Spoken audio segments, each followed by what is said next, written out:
You stand in the quiet glow of your kitchen. The cutting board is out. The knife is in your hand. Beneath the heavy steel blade sits a small, papery white bulb. You crush it with the flat of the metal, hearing that familiar, satisfying crack. Instantly the air fills with a sharp, undeniable fragrance. You peel away the fragile, translucent skin, mince the pale flesh, and sweep it into a sizzling pan of oil. The oil bubbles, releasing a savoury cloud. It is the foundation of your dinner. It costs pennies. It is so utterly common that you barely even think about it. But pull back from the stove. Look closely at that bruised, pungent little clove. You are looking at a survivor. You are looking at a god, a medicine, a currency, and a weapon. Before it was a staple of the modern pantry, this simple bulb terrified demons. And it fueled the construction of ancient wonders. It sparked labour strikes in the world's greatest empires and marched alongside the deadliest armies the ancient world had ever seen. The history of humanity is not just written in gold, silver, and iron. It is written in the sharp, burning bite of garlic. To understand its true power, you must leave the comfort of your kitchen and travel back over 5,000 years. You're high in the jagged, windswept peaks of the Tian Shan Mountains in Central Asia. The air is thin and biting. The winters here are brutal, burying the world in ice. Yet beneath the frost, a strange, resilient root survives. You're a nomadic forager, scanning the rocky earth for survival. There, pushing through the hard soil, you spot a wild green stalk. You pull it from the earth, and the smell hits you. Fierce. Defensive. Burning the inside of your nose. You do not know it yet, but you have just unearthed a botanical miracle. You wipe away the dirt and bite into the raw bulb. It sears your tongue. It warms your chest. It feels like pure power. As human tribes begin to move across the globe, they carry this power with them. Fast forward to the year 2500 BCE. The mountain chill is gone, replaced by the blistering, merciless sun of ancient Egypt. You are standing in the shadow of a colossal half-finished monument, the Great Pyramid of Giza. The heat radiates from the limestone blocks, and fine desert dust coats your throat. You are a labourer, one of 100,000 souls hauling stones that weigh as much as chariots. You're pushing your body past the limits of human endurance. The air smells of sweat, Nile mud, and the sharp, unmistakable tang of crushed garlic. Your muscles ache. Your skin is scorched. But at midday, the overseers pass down the most vital part of your daily wage: bread, beer, and a heavy handful of raw garlic. You chew it quickly. You believe, just as the divine pharaohs do, that this stinging root grants you the stamina of the gods. It fights off the rot of the stagnant river water. It keeps sickness at bay when working in such close, grueling quarters. Garlic is not a garnish here. It is life. It is so valuable that it operates as a pillar of the Egyptian economy. When the Nile floods fail, the crops wither, and the royal storehouses run empty, the garlic rations stop. And you, along with thousands of other desperate builders, drop your tools. You refuse to build. The first recorded labour strike in human history is not over gold or silver. It is over the lack of garlic and onions. The pharaohs revere the bulb so deeply that it is considered sacred. When the boy king Tutankhamun is sealed into his golden tomb for eternity, he is not just buried with war chariots and priceless jewels. 6 dried garlic bulbs are carefully placed beside him, a necessary, potent companion for the perilous journey into the underworld. But the power of the bulb cannot be contained within the borders of Egypt. The years turn, the empires shift. It is now 776 BCE. You are in ancient Greece. The sky is a brilliant azure, and the roar of the massive crowd is deafening. You're an Olympic athlete stripped bare, your muscles oiled and glistening in the Mediterranean sun. Before you step onto the fighting grounds to wrestle in the dirt, you consume a massive dose of raw garlic. It is the ancient world's first performance-enhancing drug. As the burning sensation hits your stomach, you feel invincible.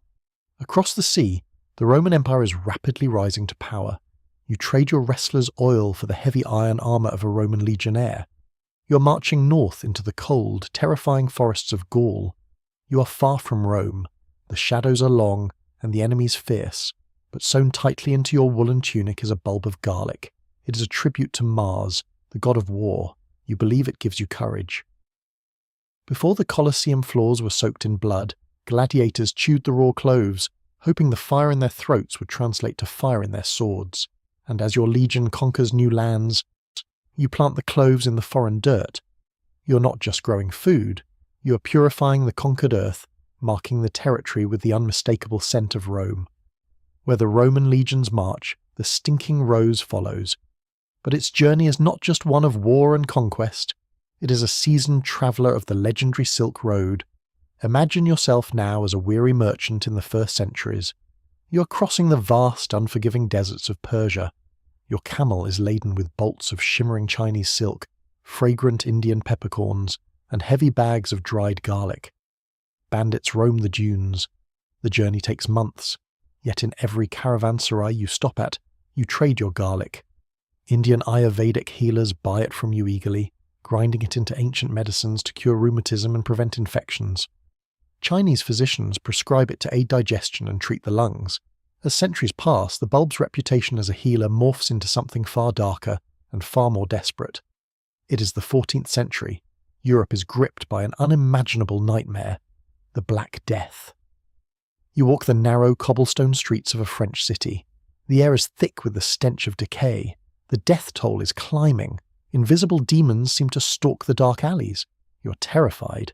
You have no science to explain the plague, no microscopes to see the bacteria, so you turn to the oldest magic you know, the burning bulb.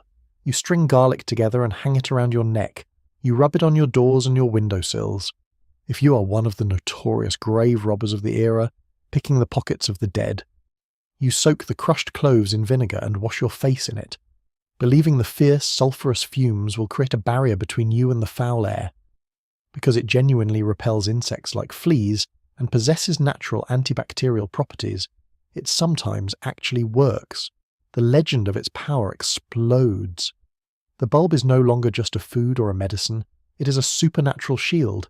It is the only thing standing between the living and the darkness. This is how the myths are born. In Eastern Europe, where the winters are long and the folklore runs deep, you do not just fear the plague, you fear the dead who might rise from it. You stuff the mouths of the deceased with garlic to keep them in their graves. You hang it from the rafters to keep the blood-drinking shadows at bay. The pungent smell that wards off sickness becomes the legendary ward against vampires, witches, and the evil eye. Yet, despite its heroic, mystical past, garlic eventually falls from grace. As the Renaissance blooms and European societies stratify, a deep divide opens. You're now a wealthy aristocrat in the courts of England or Spain. You despise the bulb. To you, the lingering odour is the mark of a peasant. It is the smell of the poor, of hard labour, of the unwashed masses. You ban it from your grand feasts, but the poor know better. As a peasant, you rely on it to live. It transforms your bland, meagre rations of stale bread and boiled root vegetables into something brilliant, sharp, and alive. It is the very flavour of survival. When the great ships of the Age of Sail cross the perilous Atlantic, they carry the bulbs hidden in their dark, damp hulls. European colonists and immigrants bring their beloved stinking rose to the Americas. When millions of Italian and Eastern European immigrants pour into the harbours of the New World, they are often met with suspicion. Their food is mocked. They are called garlic eaters as an insult, but the immigrants hold fast to their heritage, planting the bulbs in window boxes and tenement gardens, slowly but surely seducing the palate of an entire continent. Today the bitter wars over its trade are over.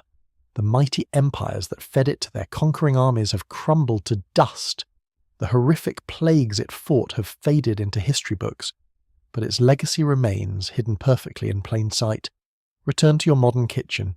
You look again at that minced pile of white flesh sizzling in the pan. The smell that fills your home is the exact same scent that filled the tents of Roman generals, the shadows of Egyptian pyramids, and the spice-laden air of the Silk Road. It is a powerful reminder that human history was not solely forged by kings, iron swords, or massive ships. Sometimes the course of history was fundamentally shaped by the simple things we pulled from the dirt. Something small, something sharp, something powerful enough to build wonders and frighten the dark.